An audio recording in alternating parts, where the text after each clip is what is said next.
Hey, wait, is this thing on? Oh, it is. Hey guys, this is, Editor Agent here, and I just wanted to inform you that we have a new goal, and the new goal is 1,000 subscribers by the end of the year. Yeah, I know, it's a big goal from where we're at right now, but I believe in you. And, you, the viewer, yeah, you, if you look down slightly, yeah, keep looking, more. You see that? Yeah, that's the subscribe button. If you press it, you'll get notified about my videos and content. And every time I post, you will know about it. So yeah. And if you press the like button, you will show even more people about this spectacular content that you so love and enjoy. And also, just a random fact on the screen. There's just, new content that's going to come out when we reach 1,000 subscribers. I'm totally not spoiling anything, of course. But yeah, you know, editor editor agent, I guess, is probably writing some stuff on the screen. If he is, make sure you don't pay attention to it. Yeah, don't worry about it. I am not a sellout, by the way, so yeah, don't worry about what it says on the screen. Just completely ignore that. But yeah, I've wasted your time for enough. I've wasted your time enough. Unless you didn't do it. If you didn't do it, I'll wait. No, but like seriously, do it. Okay, so you probably did it by now. Back to your regularly scheduled program. Hey guys, welcome back into this Agent What If with another video, and it's me, like I said, Agent What If. This video is probably going to be the strongest iteration of deku like ever in the entirety of this YouTube's publication history. I had a video that sounded similar to this, but this is completely different. Trust me, you want to watch this without a doubt. So we start off with Izuku being normal, and then we get to Izuku turning 4. On Izuku's 4th birthday, he was at school, and when he was at school, as Bakugo got his power, and Izuku looked and he was like, wow, I bet that power is so, powerful, because it's such a flashy quirk.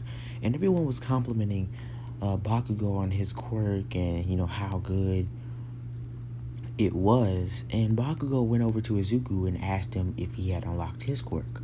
And Izuku just said no, but it might be coming. And Bakugo said, okay, well, let me know when it does. And Izuku just, walks away because, he's kind of sad at the fact that he didn't get a quirk, at all.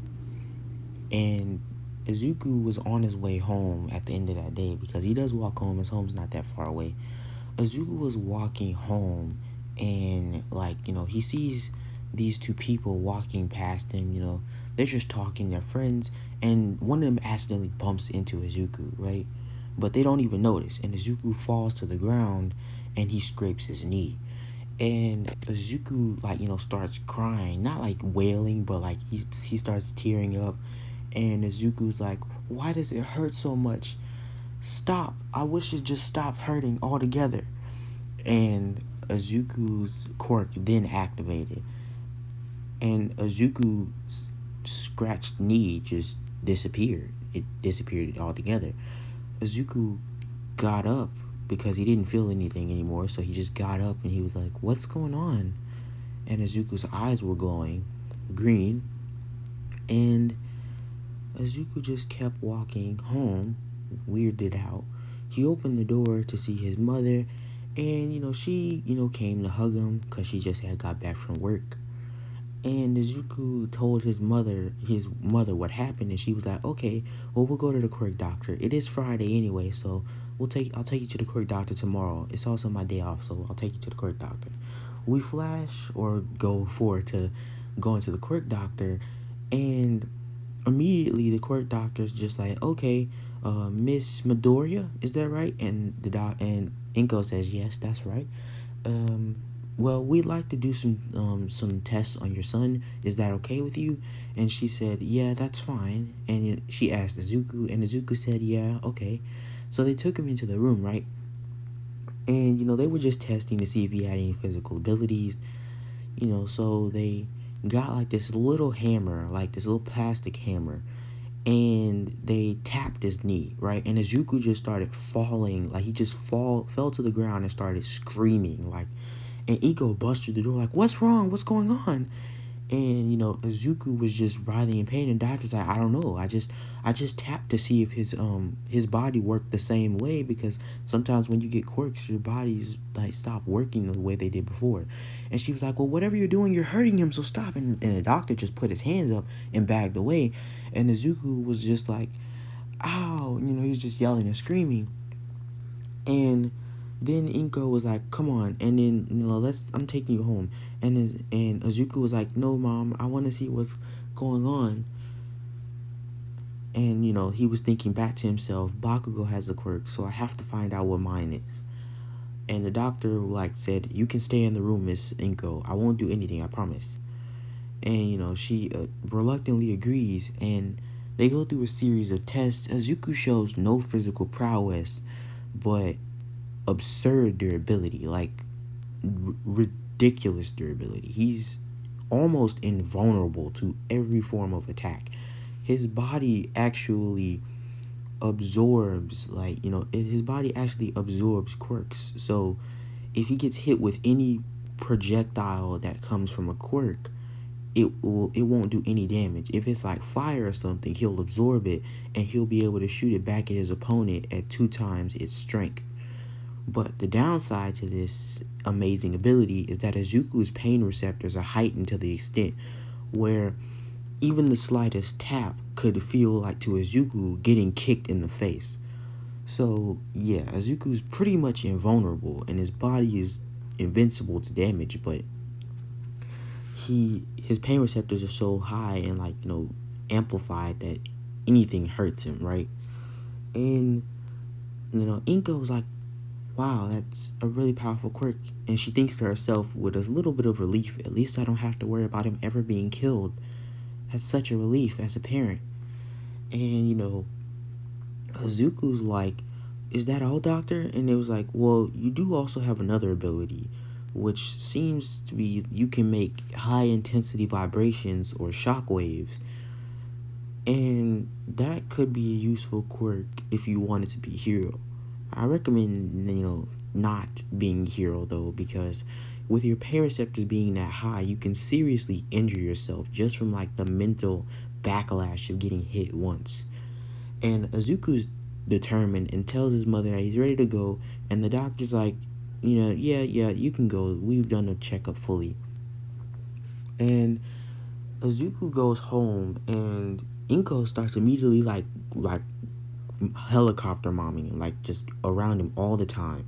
She bans him from going outside and playing with any other kids. All he can do is, and then she says, you know what, no, you're not even walking home. I'm gonna pick you up from school every day.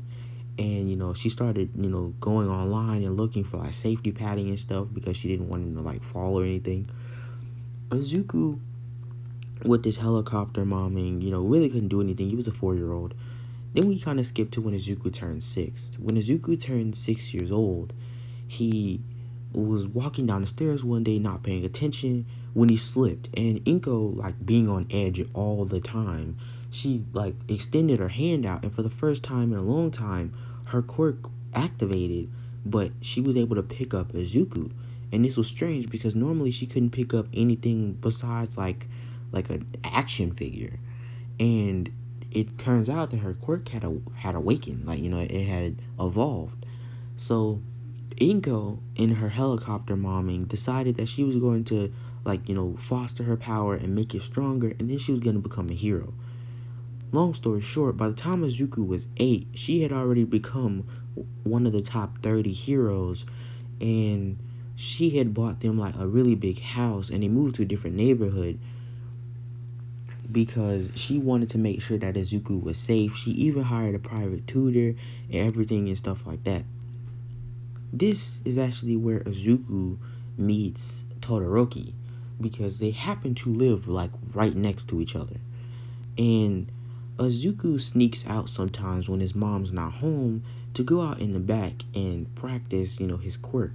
He can send vibrations through objects and they'll just shake violently and then break apart, but it doesn't hurt when he punches things with his vibrations. But it does hurt when he takes like damage from anything else. Izuku one time punched the tree incorrectly, like he was off a little bit, and it actually hit one of his knuckles, and he started rolling on the ground, screaming. And that's when a Todoroki across the fence, playing outside, hears this and goes over to see Izuku screaming. And there's a hole in the fence, and Todoroki then says, "Are you okay? What's wrong?" And Izuku, like screaming, he says, "It's my quirk."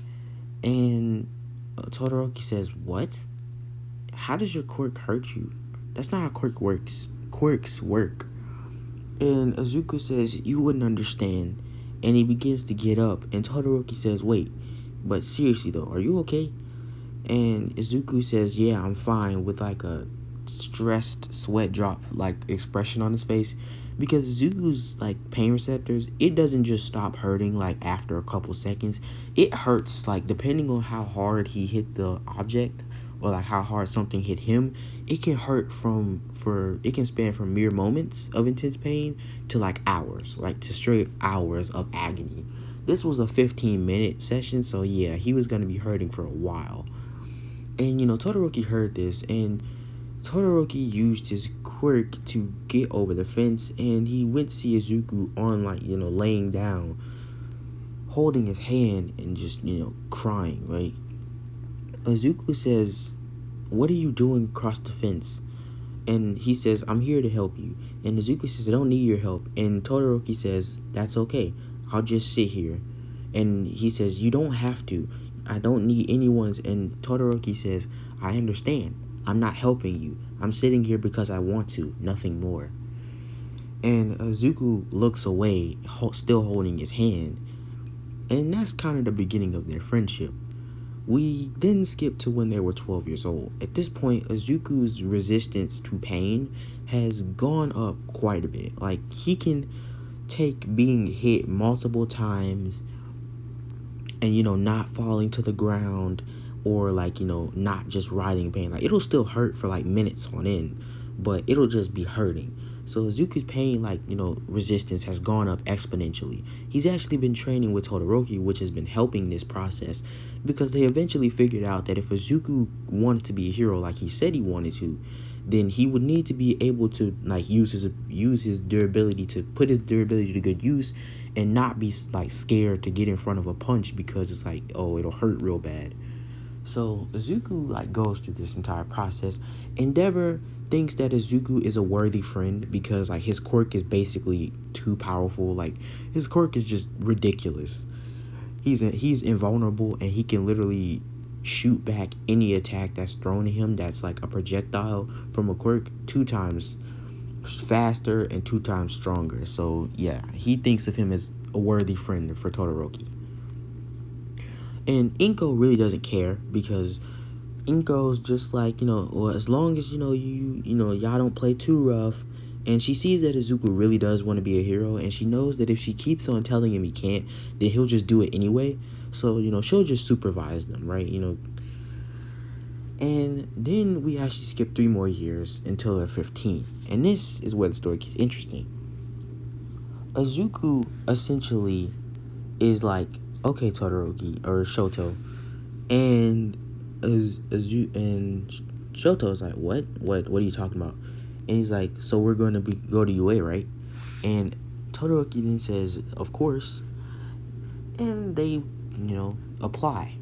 Within minutes, they get their receptions back saying that they actually were like allowed into the school, and that they should come over, and like because of their parents' status. Endeavor's the number 2 hero, and his mom is in the top 30. She's actually 27th, so yeah, they're pretty like powerful and pretty well-known heroes. So they like immediately get accepted, right? And Izuku says it seems like they want us to go. And Todoroki says, okay. Izuku then like, tells his mom about what's going on, because she's actually like she doesn't have to save anybody today. So yeah. Izuku tells her what's going on, and she's like, okay, if you want to go to UA, I'll come with you. And Izuku's like, "That's okay, Mom." And she's like, "Are you sure? How you gonna get there?" especially since you can't drive. And Izuku was like, I was hoping I could take my bike. And, she was like, okay, sure. Because you don't need a bike. It's an electric bike, so it's not really, you don't really need a driver's license to drive it. Todoroki, just got his limo driver to do it, to drive him. Izuku wanted to take his bike, so that's what he did. They arrived at UA and are greeted at the gates by Nezu, and essentially he tells them, welcome to UA. I'm sure you guys will have a great time here, but without any further ado, let's get the introductions out of the way so we can get you to the tour. And, they immediately are showed to the dorm rooms, and they're like, when you are, an official UA student, which you already are, but, when the school year starts, you will be living here if you want. You don't have to, but it's just more convenient. And, they just take them on a grand tour of the entire, place. And about 10 months later, to be specific, the school year opens, and the practical exam, they don't really need to take any of the exams, so they don't, they don't take the written exam or any of the other exams, but they do want to participate in the practical exams. So Izuku, says that he will, and Todoroki says, why not? And, they get to the starting positions, and everyone sees them, and they know who they are because they're, like I said, their parents are well known. Essentially, Izuku, says, you ready, Todoroki? And, Todoroki says, yeah, Izuku. And immediately, Izuku, starts running, then stops, and gets into, a punching motion. And Izuku throws a massive haymaker, which sends a shockwave blowing through, the entirety of the street, going in a straight line all the way down and through all of the buildings, actually breaking them, punching holes through the buildings. And he destroyed, a lot of robots. Todoroki on the, because he didn't take the same, he took the same test, he froze half of an entire building and destroyed many robots as well. And it was just a giant, just destruction, mass destruction everywhere. Inko puts her hand on her face, I told him not to go that hard. And Endeavor, smiles, saying, that's my boy. Show them all who will be the strongest. And after this, they just kind of sit back because they have to restart the test because there's nothing really to do. And everyone's kind of shocked by their power, the sheer amount of power. Todoroki's heating himself up so, he's not overtaken by his ice. And they essentially go to the observation booth and are finished with their test. We then time skip to right when they go to do their quirk assessment. Essentially, Izuku doesn't get first place in anything except for the ball throw. And Todoroki doesn't get first place in anything except for... No, he doesn't get first place in anything. So, yeah, they do pretty average. And Izuku, is just chilling. And one day in class, and Aizawa then tells them that they're going to be going on a trip to the USJ in about 2 weeks. We time skip to 2 weeks, and they're on their way there, and they see it, and they're like, wow, it's the USJ. It's a lot bigger than I thought it'd be. Izuku, sitting next to Todoroki, asks him whether or not, this is going to be interesting. Todoroki says, how should I know? And Izuku says, you usually have a feeling for these things. And Todoroki says, I have no idea what you're talking about, but yeah, I think it'll be interesting. And Izuku says, great. I'm all fired up now. Maybe we should use some of our combo moves. And he's like, do you really think that they're actually villains? And Izuku says, you're right. There might not be villains. Aizawa, hearing this conversation, says, those two monsters. Well, he says to himself, those two monsters don't even consider this a challenge. This is really, really depressing. Why do I have to deal with the two strongest people? Two of the two strongest people in the entire school, huh? It's always me who gets the, like, bad luck. And they pull up to the USJ and they enter and they see all of the areas. And Izuku's like, this place is a lot bigger on the inside.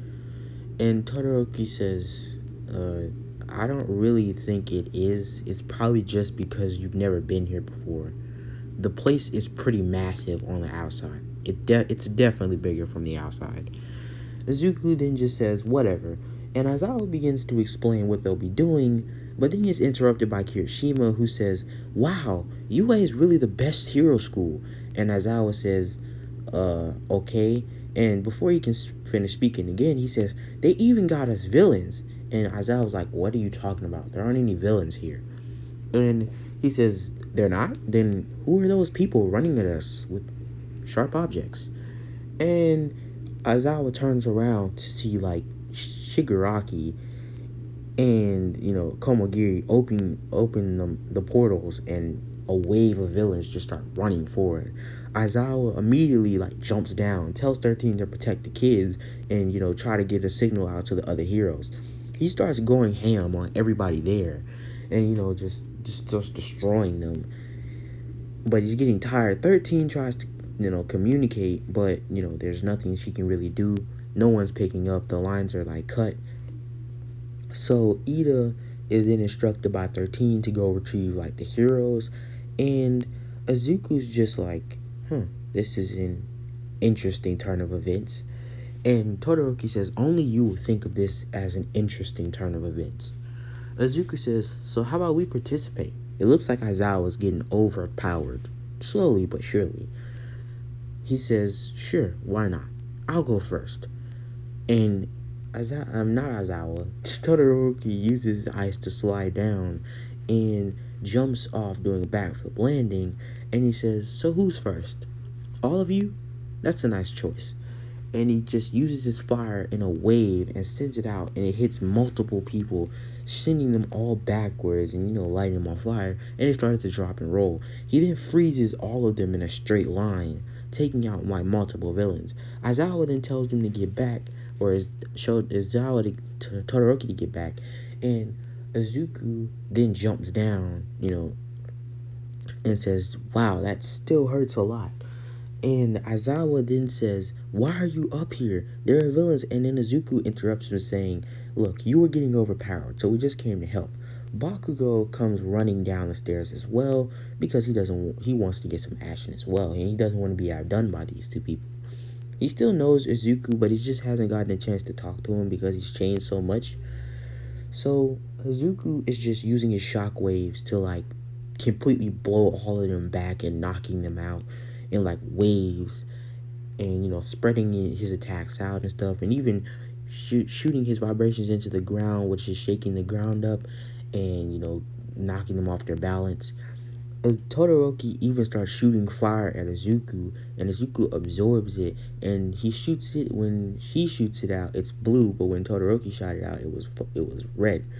And all of the villains are on them, like, retreating because they're getting overpowered.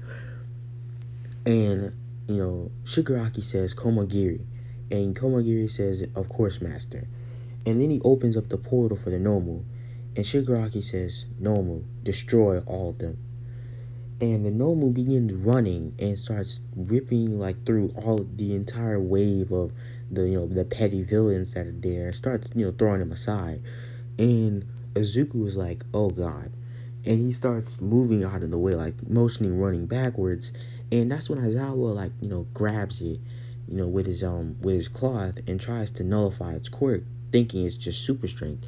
And the Nomu picks him up and slams him to the ground, right? Like, just starts hitting him back and forth on the ground and throws him into, like, some other villains, which knocks them out. But, Aizawa's still awake.